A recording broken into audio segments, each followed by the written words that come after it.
What happens when a seasoned Hollywood veteran walks into what he believes is a friendly late-night interview only to be blindsided by a host with a personal agenda?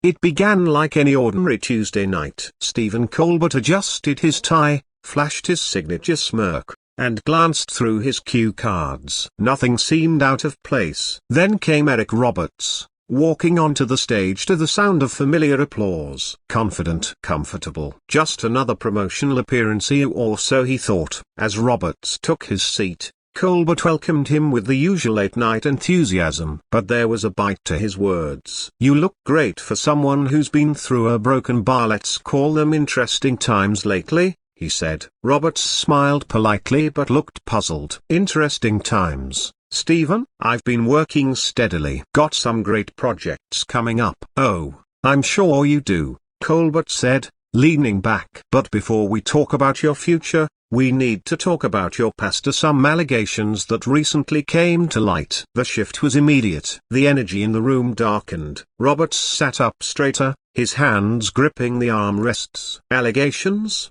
he asked, incredulous. "If you had something serious to bring up, maybe you should have spoken to my publicist beforehand." Colbert ignored the protest. With a flourish, he pulled out a manila folder from under his desk. "I've done some digging," he said. "Stories from film sets, reports of aggressive behavior, a pattern that raises serious questions about your professionalism." Robert's expression hardened. "Stephen, I don't know what you think this is, but I came here to promote my work and not to be attacked with tabloid garbage." Colbert let out a laugh, or half jovial, half sinister. "Eric, this is journalism. Public figures have to be held accountable. Let's start with the 2019 indie film. Multiple crew members said you had violent outbursts on set." "Lies," Roberts snapped. "Those claims were debunked long ago, and you know it." "Interesting," Colbert replied, raising his eyebrows. "Because I have 3 signed affidavits right here. Want me to read them?" The studio fell silent. Roberts leaned in,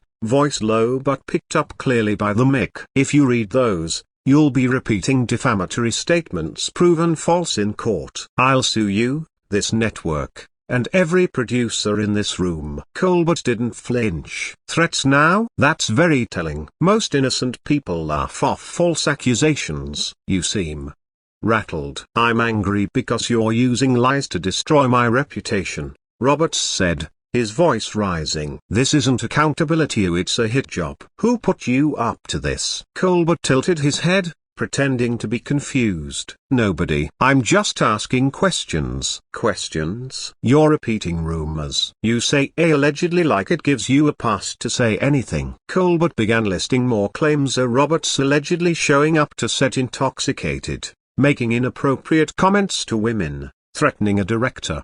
Roberts stood up, the chair sliding backward. "That's enough. These are not only false, they're potentially criminal accusations." "Sit down, Eric," Colbert said, voice colder now. "We're not finished. You ambush me with lies, smear my name, and now you threaten me with security." Roberts scoffed. "You're something else." Then came the shift. Roberts' rage gave way to icy calm. He sat back down, eyes locked on Colbert. "You want to talk about what's really happening? Someone told you to do this. Someone with something to gain. I've seen the pattern. Every accusation you just mentioned came from sets where I was replaced by the same actor, who's represented by the same agency, the one that just signed a massive deal with your network." Colbert visibly paled. Roberts reached into his jacket and pulled out his own folder. "I have proof, signed statements from 2 of your sources admitting they were paid to lie.